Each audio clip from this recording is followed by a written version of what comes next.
স্ত্রীকে অধিক পরিমাণে ভালোবাসুন। কাজ করতে করতে যদি স্ত্রী অসুস্থ হয়ে পড়ে তবে সেটা আপনার পরিবার গোছানোর জন্য হচ্ছে, রং ঢং করে নয়, অলক্ষণে কোনো কারণ নয়। স্ত্রীকে ভালোবাসুন। এক সময় দুর্দান্ত আকর্ষণ করা স্ত্রী যদি কয়েক বছর পর আপনাকে আর আকর্ষণ করতে না পারে তবে তা আপনার পরিবারের সময় দিতে দিতে, সংসার গোছাতে গোছাতে আকর্ষণ হারিয়ে গেছে। স্ত্রীকে ভালোবাসুন।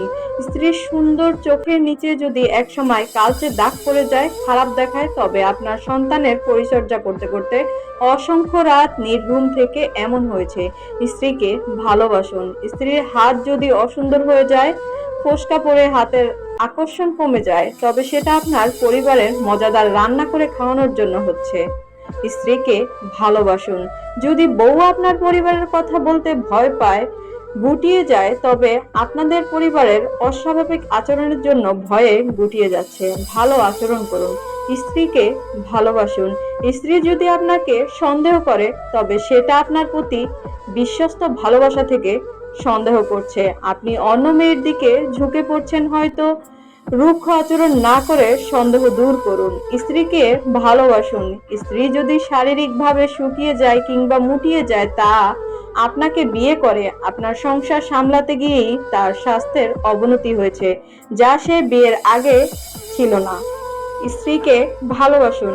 স্ত্রী যদি আপনার প্রতি অখুশি থাকে, মুখ গোমড়া করে থাকে, তাহলে বুঝতে হবে স্ত্রী আপনার মন পাচ্ছে না। আপনি স্ত্রীর প্রতি অবহেলা করছেন, সময় দিচ্ছেন না।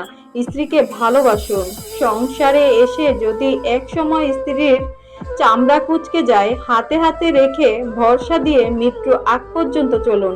স্ত্রীকে সব সময় ভালোবেসে আগলে রাখতে শিখুন। দিন শেষে সংসার আপনারই, স্ত্রীও আপনারই। কে কি বলল এতে নাক গলালে কোনো লাভ নেই। বিয়ে আল্লাহ তাআলার দেওয়া নিয়ামত, স্ত্রীও আল্লাহর দেওয়া আপনার জন্য নিয়ামত। উড়ে এসে জুড়ে বসেনি। স্ত্রীর সাথে ভালোভাবে উত্তম রূপে যা করছেন তাই সওয়াব, এতে আল্লাহ খুশি হন। পরিবার সুখী থাকে। স্ত্রীর সাথে পায়ে পা মিলিয়ে হাতে হাত রেখে চলার অভ্যাস করুন। স্ত্রী কখনো ঘরে অশান্তি বয়ে আনতে পারে না। ঘরে অশান্তি আপনাদের আচরণই আনতে পারে।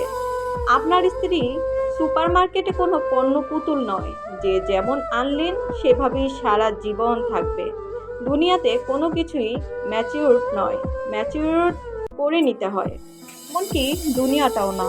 আপনিও ম্যাচিউরড হয়ে দুনিয়াতে আসেননি, বরং ম্যাচিউরড নিজে নিজে হয়েছেন। ম্যাচিউরড হয় না, করে নিতে হয়। হোক নিজেকে বা অন্যকে, তেমনি আপনার স্ত্রীও ম্যাচিউরড হয়ে আসে না, করে নিতে হয়। যদি না পারেন তো বিয়ে আপনার জন্য না। আপনি চিরকুমার থাকেন। বিয়ে মানেই কোনো দিনের অর্ধেক বলা হয়েছে, সেটা নিজেই বুঝুন।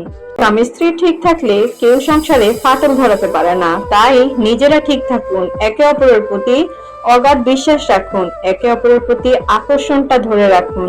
দুনিয়াতে সবকিছু ভালোবাসা দিয়ে অর্জন করা সম্ভব।